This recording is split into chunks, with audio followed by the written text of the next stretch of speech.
Baik, assalamualaikum warahmatullahi wabarakatuh.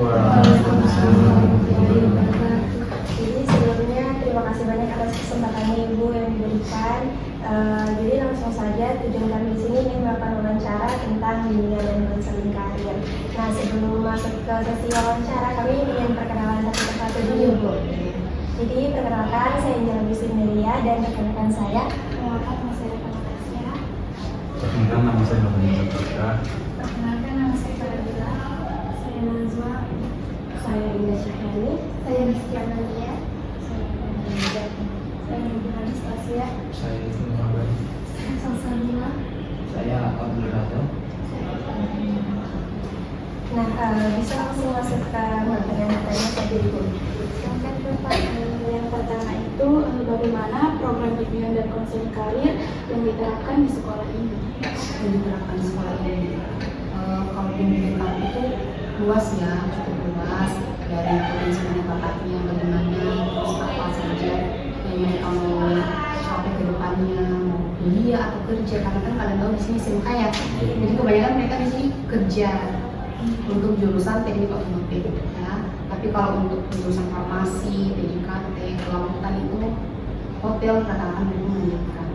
Jadi untuk bagaimana itu kita tuangkan dalam bimbingan klasikal, kemudian konseling individu, kemudian wawancara minat bakat mereka, serta ya itu sih tiga.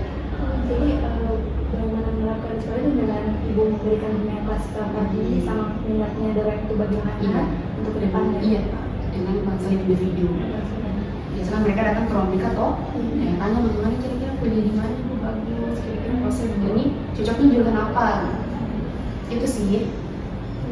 Kalau tujuan utama dari bimbingan dan konseling karir sendiri di sini itu Tujuannya tentu untuk melihat bagaimana potensi mereka, potensi minat bakat mereka seperti apa, tujuan mereka ke depan mau ambil kuliah atau kerja, kerjanya seperti apa, pekerjaannya sesuai minatnya mereka, nah, kemudian kuliahnya juga sesuai minat bakatnya mereka. Itu sih tujuannya untuk melihat potensinya anak-anak di sini supaya lebih terarah ke depannya ya. Berarti kadang siswa di sini kayak minta saran dari Ibu kayak tujuannya nanti saya ini bagaimana Ibu? Ada yang belum mengenal dirinya juga. Sering sekali, sering. Kadang di bimbingan klasikal kan itu ada topik-topik yang diberikan. Nah, topik BK untuk saya sendiri karir itu ada topiknya satu, perencanaan karir masa depan, itu salah satu topik yang saya berikan di setiap kelas. Nah, di situ mereka sering bertanya itu, apalagi kelas 10 ya, mereka masih bingung. Bahkan ada yang sudah jurusan farmasi, kadang mereka katakan tidak mau sudah melanjutkan ke depan karena susah menentukan mereka. Cuman saya bilang coba lagi, gali lagi minat bakatnya. Kemudian kalau yang ke ruang BK itu secara face to face itu lebih ke ini sih, kayak mereka punya masalah kok. Nah masalahnya itu tentang keluarga. Contoh ya, yang biasa lihat itu anak-anak masalah keluarga, terus kira-kira kalau kuliah diizinkan enggak, kadang nggak diizinkan kedua, ekonomi. Nah itu sih sebenarnya banyak anak-anak untuk bertanya di kelas maupun di ruang BK sini. Oke, baik Ibu, kami ingin bertanya lagi, menurutnya Ibu tuh seberapa penting layanan bimbingan konseling karir ini untuk membantu siswa dalam menentukan masa depannya itu Ibu? Sangat-sangat penting karena yang saya lihat ya di lapangan ini anak-anak itu masuk kelas 10 mereka belum ada bekal, kan di SMP mungkin masih kurang ya guru BK, apalagi kalau dari kampung-kampung. Kalau di kota Palu ada beberapa itu Madalis, ada SMP di TWN juga acara 15. Cuman kayak mereka itu masih kurang untuk mengetahui potensi itu masih sangat-sangat penting. Karena contohnya saya masuk kan di kelas 10 ya, saya masuk, saya tanya, mereka masih bingung karir itu apa, nah, bakat itu apa ya, seperti ada beberapa mahasiswa kemarin praktiknya di sini, nah itu mereka masih bingung, jadi sangat penting menurut saya. Jadi kelas 10 itu mengenalkan mereka dulu apa itu minat dan potensi, apa itu karir, kemudian kelas 11 baru kira-kira mereka mau terjun kemana, kalau sudah tahu baru diasah lagi. Di kelas 12 lebih memantapkan, karena kelas 12 ini sebenarnya nggak lama saya dapat ya, bukan cuma saya, maksudnya semua guru kita itu susah dapatnya kelas 12 karena mereka SMK kan, ada namanya PKL 4 bulan, kemudian cuma 3 bulan kita dapat mereka itu mengajar di kelas, karena selebihnya PKL dan ujian apa yang baru-baru ini namanya, untuk kelas 12 ada ya, uji kompetensi kejuruan gitu ya. iya itu terakhir. Ada yang pertama itu yang sangat viral, yang kayak maksudnya ini angkatan percobaan gitu, apa lupa saya, ujian apa yang mereka baru-baru ini ya? Ada itu. Apa ya namanya, ujian kompetensi, ada intinya seperti itulah, kayak ujian nasional tapi mereka ada namanya itu, kemudian ujian sekolah, ujian praktik, KL, kalau PKL ujian lagi. Jadi kita tuh nggak dapat banyak di kelas 12, cuma 3 bulan. Jadi dimantapkan sebenarnya di kelas 11 dan 10. 10 itu pengenalan, kelas 11 itu menentukan sudah kira-kira mereka minatnya kemana ini. Kalau kuliah jurusannya apa, kalau kerja maunya kerja di mana. Jadi menurut saya sangat-sangat penting. Karena kalau tidak pasti mereka amburadul. Bukan juga seperti itu, maksudnya kalau kayak kita tidak diarahkan saja kadang bingung, apalagi dia diarahkan. Sangat penting ya menurut saya. Apalagi di kelas 10 kan Bu, ada yang mungkin SMP-nya belum ada berbukanya, mungkin dia sangat terpaksa untuk masuk jurusan itu, dan dia tidak tahu potensi dirinya itu bagaimana. Saya lihat juga itu anak-anak tuh orang bukan jurusannya, itu kayak kebanyakan mereka dipilihkan orang tua. Apalagi farmasi tuh kebanyakan kemauan orang tua. Akhirnya pada saat kelas 11 ya ini fakta ya, sekarang kelas 11 mereka tidak mampu untuk di laboratorium. Akhirnya mau pindah jurusan sudah susah, mau pindah ke sekolah lain juga susah. Karena SMP itu susah diterima ke SMA ya. Intinya makanya penting sekali dari SMP sih, itu sebenarnya sangat penting untuk perencanaannya anak-anak. Oke Bu, lanjut. Biasanya bentuk layanan seperti apa yang dilakukan yang diberikan dalam program BK Karir di sekolah ini? Bentuk layanan. Oke, kalau bentuk layanan yang seperti yang saya bilang ya, layanan BK kayak layanan informasi itu kayak pada saat saya masuk di kelas bimbingan, kan kalau di kelas kan bimbingan klasikal ya namanya, jadi langsung di situ saja saya kasih tahu untuk informasi kuliah, kerja seperti ini. Kemudian apa ya, layanan itu seperti ini, satu kayak ada dari mitra sekolahnya kita, perusahaan mitra, karena SMK kita punya perusahaan mitra ya seperti Sultan Raja untuk hotel ya, kemudian untuk TO-nya itu di Kala Toyota. Nah itu jadi mereka TJKT apa ya kemarin Pak, kantor apa itu, intinya setiap mereka kelas 12 pasti mitra tadi datang ke sekolah, kemudian melakukan sosialisasi di perusahaan mereka. Siapa tahu setelah SMK ini mereka ada yang mau langsung kerja, boleh langsung diterima. Begitu. Jadi itu sih sebenarnya. Apa tadi layanannya ya? Iya, bentuk layanannya ya. Mungkin yang bisa dilakukan itu bimbingan layanan informasi yang itu kasih ke siswa-siswa di sini.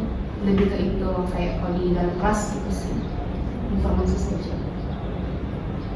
Terus Ibu, bagaimana proses pelaksanaan program BK ini mulai dari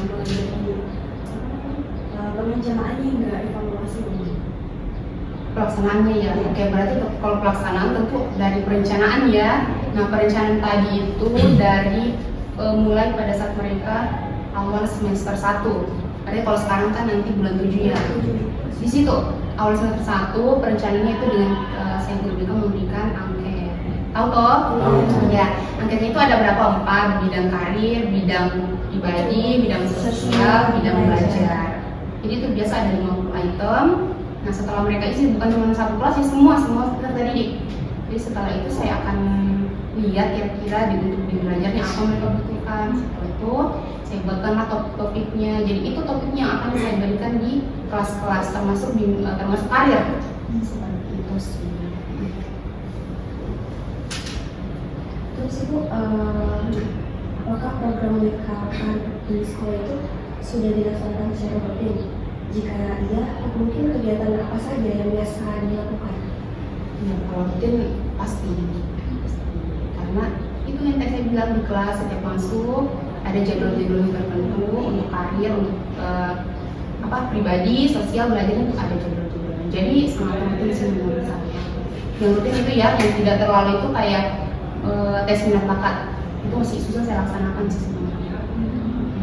Padahal itu penting sekali untuk mereka sebenarnya. mungkin nanti tahun ini saya coba bagaimana caranya supaya bisa. Kalau untuk rutin sekali dengan tadi jadwal-jadwalnya yang ada. Jadi kalau boleh tahu setiap minggu itu ada berapa kali ibu melaksanakan kegiatan yang direncanakan kayak mungkin hari Senin ibu ada jadwal kan ibu bilang tadi secara rutin setiap minggu mungkin ada mungkin sering atau cuma kayak 2 kali dalam 1 minggu ibu melakukan itu. Untuk karir ya, Iya. untuk 1 tahun itu 2 semester toh itu karir ada 5 topik dengan kadang 2 kali pemberian, kadang 3 kali tergantung topiknya. Kalau berat ya menurut saya, contoh kalau kayak kemarin pertama itu perencanaan karir itu 2 kali, berarti 2 minggu ya, karena kan di sini 1 minggu 1 bukan begini ya, setiap 1 minggu pasti mereka dapat semua. Saya setiap 1 minggu pasti masuk semua ya di kelas-kelas gitu.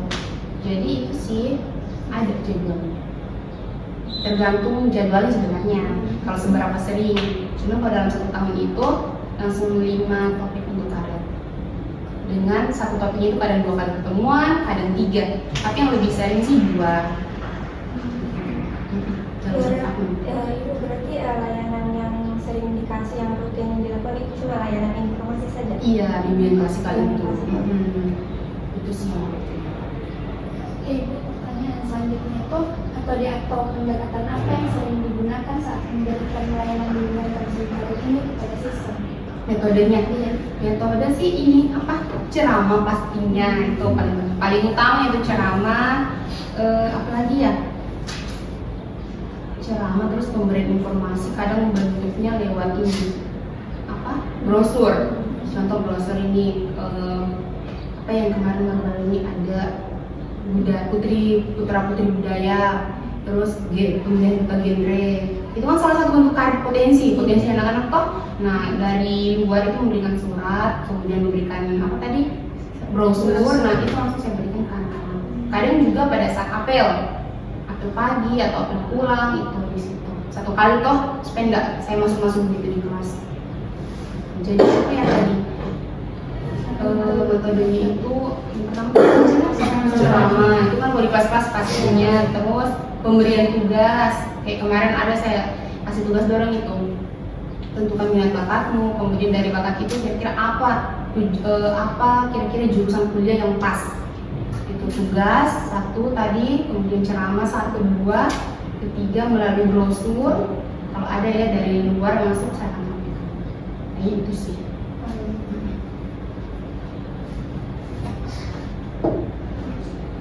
Kalau soal pendekatan untuk ibu ke siswanya itu ada ibu kayak metode pendekatan apa yang ibu bisa dekatin siswa supaya bisa mengeluarkan potensi minat dan bakatnya ini? Atau Pendekatan ya, kan ada yang kadang siswa itu bisa belum tahu ibu kayak dia belum bisa mau menyampaikan itu, terus ibu ini bagaimana cara mendekatkannya supaya terbuka itu? Itu agak susah gampang ya, karena ini ada banyak karakternya. Ya, jadi kalau saya sih, saya lihat pertama itu kalau nanya pendiam ya, kalau biasanya kan pendiam itu biasa langsung panggil ke BK. Dari masih kelas 10 mereka itu langsung panggil ke BK kalau anak itu pendiam. Mungkin ada masalah di kelas. Setelah saya tanya kelas, kira-kira apa kamu punya karir, apa ikut organisasi. Di sekolah kan banyak ini organisasi. Ya, seperti itu sih, lebih ke pendekatan personal.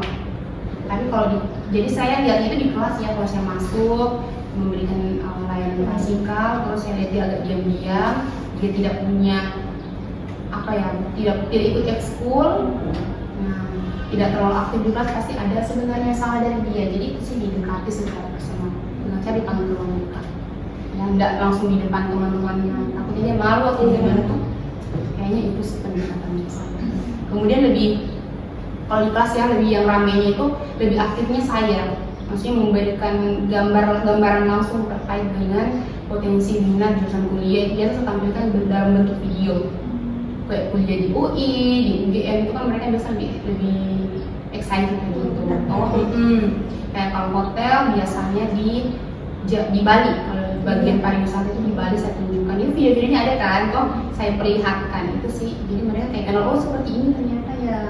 Terus kalau otomotif itu bukan, kan kalau di otomotif itu biasa mereka cuma kenalnya kerja di bengkel. Kalau tidak, itu otomotif itu besar, kita bisa jadi mekanik, terus kita bisa kerja di perusahaan-perusahaan besar ya luar negeri, itu satu juga luar negeri. Karena kebetulan kan alumni kita tidak juga banyak, ada beberapa di Jepang seperti itu. Dengan melalui programnya siapa kemarin ya? Gubernur. Terus kalau farmasi lebih ke kesehatan. Kalau NKPI itu pelayaran, apalagi ya TJKT jelas ke teknik ini sih informatika, AI sekarang bagaimana toh? Lebih ke saya aktifnya kalau di kelas, tapi kalau personal itu ke ruang BK. Itu sih pendekatannya saya. Agak susah gampang sebenarnya. Nah, menurut Ibu itu bagaimana respon antusias siswa terhadap pelaksanaan program BKKBN di sekolah ini? Responnya siswa, ya kadang ada yang semangat, kadang juga ada yang diam-diam, toh nggak bisa kita paksain anak-anak kesian. Ada sifatnya yang pendiam, ada yang semangat juga. Yang pendiam ini itu lagi perannya kita guru BK bagaimana tuh nggak boleh. Kalau dia diam, kita guru BK lebih diam itu salah. Jadi kita panggil lah guru BK. Jadi kalau untuk responnya, menurut saya berapa ya? 80% mereka sangat antusias, 20% itu agak-agak kurang. Kayak pendiam di kelasnya, kayak masih kayak itu saya lihat biasa gara-gara orang tuanya sih anak-anak itu yang rata-rata yang saya tanya, kamu kuliahnya mau apa, kerjanya mau apa, itu si bingung mau jadi ini saja, mau jadi bawa trek. Ini kita di zaman 2006 kok masuk kerja seperti itu. Maksudnya tidak menjelekkan kerja, tapi kalau ada yang lebih bagus. Saya rasa dari keluarganya juga, dari faktor keluarga belakang dan lain-lain itu mempengaruhi. Itu sih biasanya ya responnya itu tadi. Bu, kalau dari pihak sekolah nih Bu, dalam dukungan program pelaksanaan PKKBN ini, apakah ada dukungan dari pihak sekolah? Jika ada, dukungan seperti apa? Pihak sekolah, oh iya, kalau pihak sekolah sih mendukung sangat pastinya. Pertama, kenapa? Satu, adanya ruang BK, karena kita tahu biasa ada ruang BK-nya yang tidak fasilitasnya kurang, tapi alhamdulillah di sini saya rasa nyaman di ruang BK itu, nyaman tertutup, tidak, kalau anak-anak cerita itu sangat tidak terdengar keluar. Yang kedua, ada jadwal BK, itu paling penting. Karena nggak semua di sini tuh sekolah ada jadwal BK-nya. Iya, waktu saya jam kuliah lalu itu biasa ke sekolah-sekolah seperti kalian ini, ibu gurunya bisa bilang tidak ada jadwal BK. Jadwal BK. Jadi susah itu kalau kita ada jadwal BK. Kalau mau tunggu guru kosong itu susah. Biasa guru apa ya, tidak efektif lah menurutku. Jadi saya rasa itu salah satu bantuan sekolah karena diberikan jadwal BK. Jadi satu minggu itu satu minggu itu pasti saya masuk di semua kelas, dengan satu kelas itu 2 JP. Jadi itu ya satu apa lagi tadi? Diberikan jadwal, kemudian ruangan, fasilitas. Kalau guru-guru iya sangat membantu juga guru-guru karena mereka ibaratnya kalau contoh ada yang bermasalah ya anaknya tidak cuma dituangkan ke guru BK saja, maksudnya ini Bu anaknya bermasalah diurus, tidak, tapi bahkan dari wali kelasnya dulu, wali kelasnya dulu marah anaknya. Tapi kalau wali kelasnya sudah merasa tidak mampu, baru ke guru BK. Nah itu maksud saya perannya guru BK, perannya guru mata pelajaran, guru BK, kepala sekolah, yang lain dan sebagainya itu sangat-sangat mendukung dari fasilitas mereka. Kalau ada anak bermasalah, mereka kasih apa ya ke saya. Mereka dulu lah, jangan dulu ke BK atau ke wali kelasnya dulu, baru ke saya. Kalau ada apa-apa mereka cerita juga anaknya seperti ini. Ibu ini anaknya pendiam di kelas, ibu bagaimana kalau di kelasnya ini bagaimana ya? Jadi maksudnya mereka kasih sampaikan dan sama saya, karena kan saya tidak selamanya melihat mereka yang di kelas toh. Nah jadi itu sih saya rasa sangat merangkul.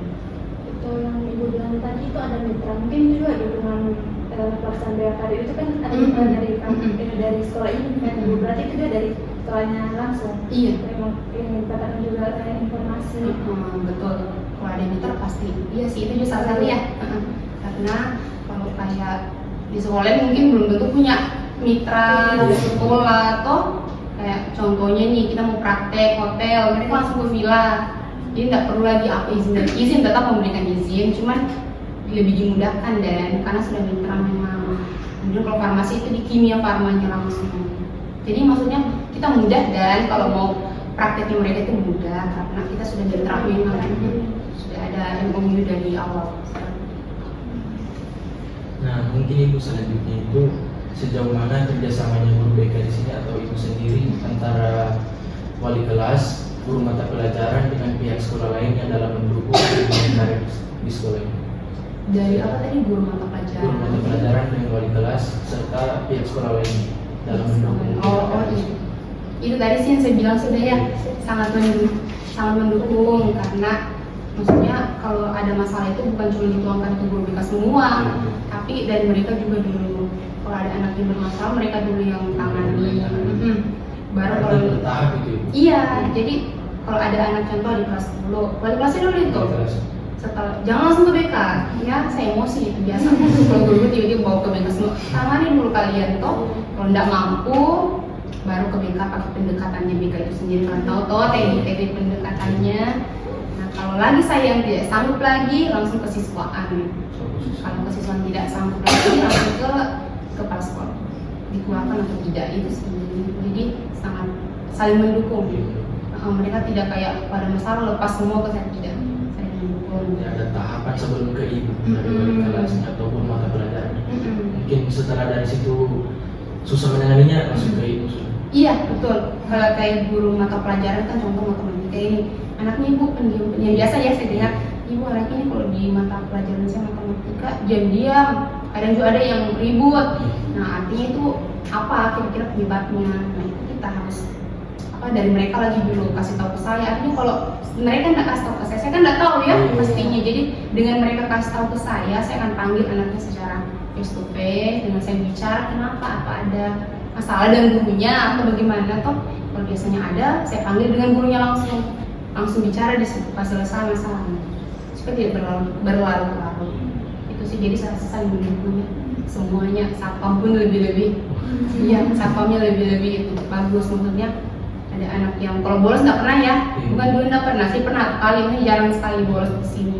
Mungkin karena susah tuh ya, nggak tebing, ada mungkin toh, ini juga tinggi temboknya, jadi susah. Jadi kalau kayak ada yang begitu, mereka langsung lapor ke saya juga dan tidak dibiarkan, kayak chatnya dulu.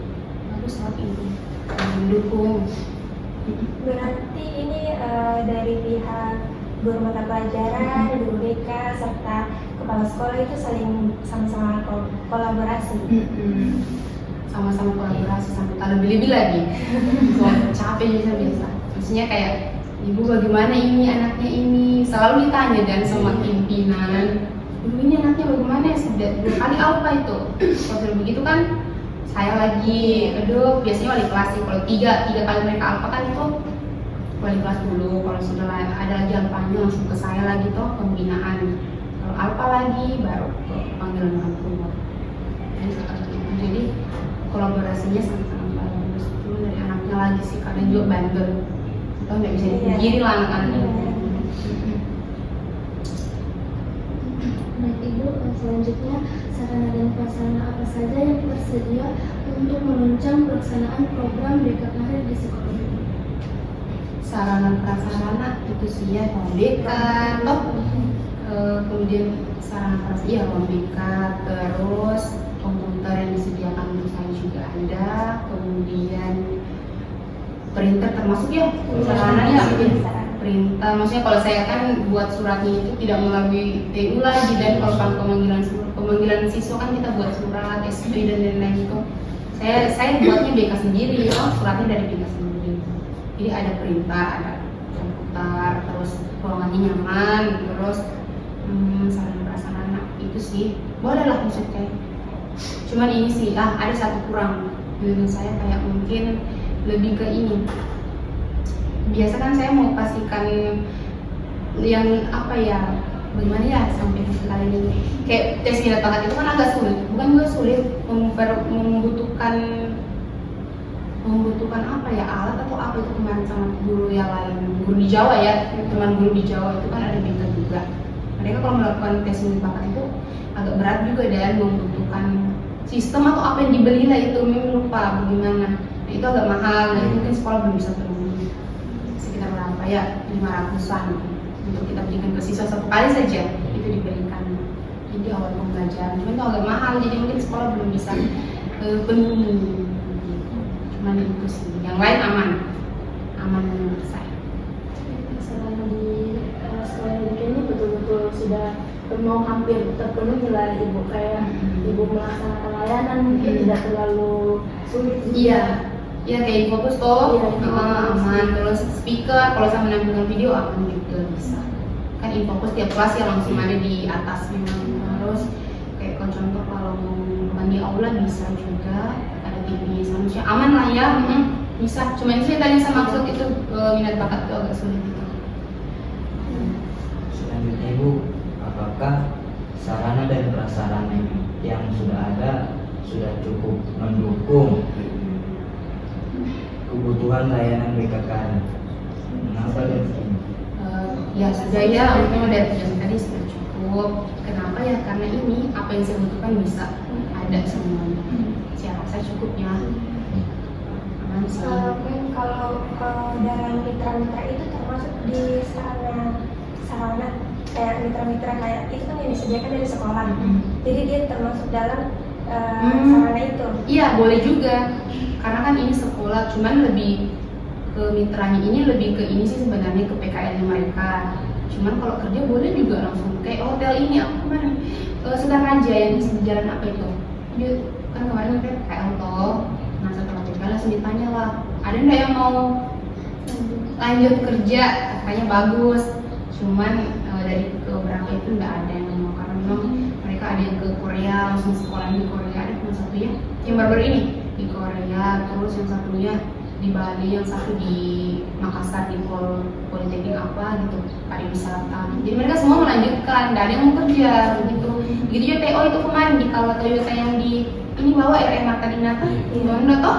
Nah itu kemarin saya kan kebetulan guru pendamping PKL-nya toh, saya lihat di sana katanya bagus kinerjanya anak itu, panggil lah, cuman nah itu tidak mau juga karena mereka melanjutkan ini pendidikan dari Unpad, kebetulan lulus SN ya, apa yang namanya kalau angkatan kalian nih yang jalur prestasi SMP ya, iya kalau saya kenal masih SN namanya tuh. Jadi itu SNBP itu dia lulusnya teknik mesin, jadi itu apa sebenarnya mereka bantu sekali untuk kerja, cuman karena anak-anak juga mau melanjutkannya. Saya sebagai guru BK-nya kalau dia tanya toh, Imam kira-kira saya ambil tuh namanya secara di zaman sekarang kerja susah toh. Saya bilang jangan, ilmu itu lebih penting. Kerja saja, mungkin memang bagus itu kerjamu, gajinya UMR, tapi dengan kau punya ilmu nanti bisa saja gajimu lebih tinggi dari itu.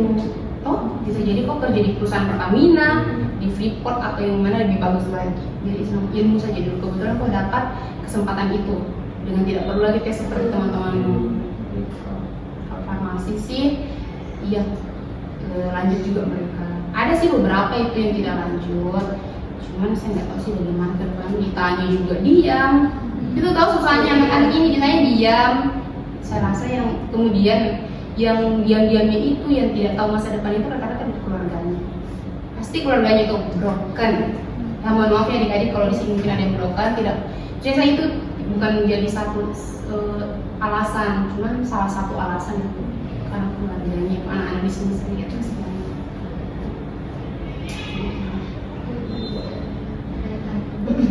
Apakah di sekolah ini terdapat layanan karir yang berkaitan dengan sistem paket A, B, atau C? Jika ada, bagaimana pelaksanaannya dan apa perbedaan dengan layanan karir kedua? Paket A, B, C. Oh yang berarti yang ini ya tidak lanjut sekolah itu? Iya. Tidak ada. Jadi kita masih yang reguler dengan sekolah ya. Saya laksanakan semua di sekolah, tidak ada yang di paket A, B, C untuk saat ini. Yang ada cuma sekolah. Tapi setelah ini terpernah ada sistem memang dari sananya dari awalnya tidak ada sistem ABC itu. Enggak ada sih. Jadi itu kan sekolah kan yayasan yayasan itu pusatnya di Jakarta. yang saya tahu nggak ada sih. Kalau ada anak-anak yang berhenti pasti langsung diterima saja dari sekolah. Tidak ada kita mengarahkan kemana kok pakai AB, jadi mereka mandiri saja itu ambil sendiri. Karena kita yang nggak ada yang setahu saya nggak ada. Mungkin itu pertanyaan semua sudah dijawab. Terus Maaf ya, ya. kalau ada yang salah duluan. Ya. Terus Ibu kan ini kami juga ada tugas dari BINCA tentang bisa nggak kami untuk program BKKR ini Ibu kita lihat atau bisa kita minta bikin Apanya? program Program. RP